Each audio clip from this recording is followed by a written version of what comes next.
I chose to do my final research project on Alzheimer's disease because I'm very interested in the brain and learning how it works and all of its different capabilities.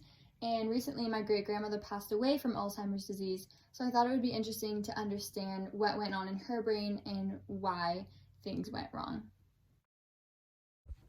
Alzheimer's is a common type of dementia whose symptoms of memory loss and problems with thinking and behavior develop and then gradually get worse, eventually interfering with daily tasks like routines and various things that a patient usually could do but now is unable to.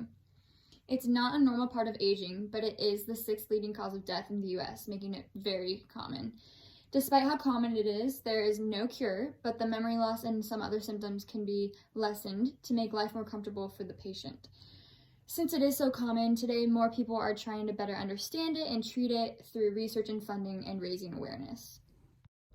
The brain is almost like headquarters for Alzheimer's. It's in charge of storing memories and carrying out bodily functions, and in Alzheimer's, groups of neurons in the brain aren't functioning properly, but scientists aren't exactly sure where that is happening, the exact parts, and how that exactly starts.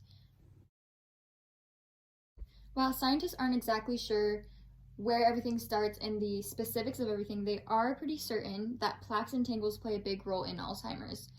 Tangles are twisted fibers of tau that build up inside of nerve cells, and plaques are deposits of beta amyloid peptide that build up in the synaptic cleft.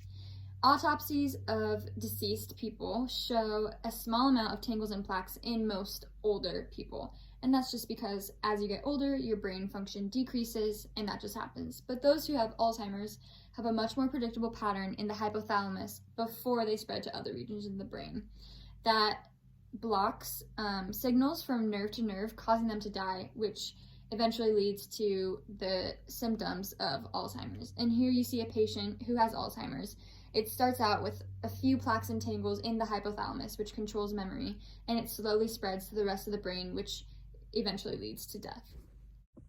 When looking at Alzheimer's from a genetic standpoint, with early onset Alzheimer's, you can generally see mutations in the APP, PSEN1, or PSEN2 gene. And when those genes are altered, they produce a large amount of amyloid beta peptide, which forms plaques and tangles, which is a key characteristic of Alzheimer's, as discussed earlier. Whereas with late onset Alzheimer's, causes are much less clear and not obvious. This type of Alzheimer's is most likely related to variations in genes, and then paired with environmental factors and the patient's lifestyle. The APOE gene is commonly studied in relation to Alzheimer's, and a variation of it, the E4 allele, seems to increase an individual's risk for late onset Alzheimer's. Something interesting is that people who have Down syndrome have a third copy of the 21st chromosome, which contains the APP gene, and this can produce more amyloid beta peptide, which leads scientists to believe that people with Down syndrome are more likely to develop Alzheimer's, but there's no concrete evidence for this. Early onset Alzheimer's follows an autosomal dominant pattern in families, whereas late onset Alzheimer's is uncertain.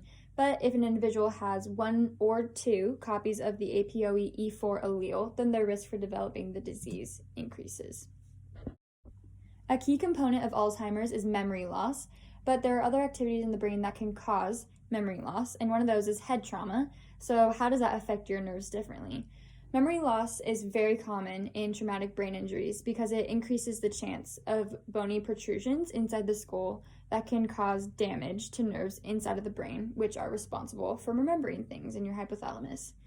Generally, traumatic brain injuries affect the short-term memory, so it becomes harder to recall new information or details or something that you just learned, and your more old memories are still with you.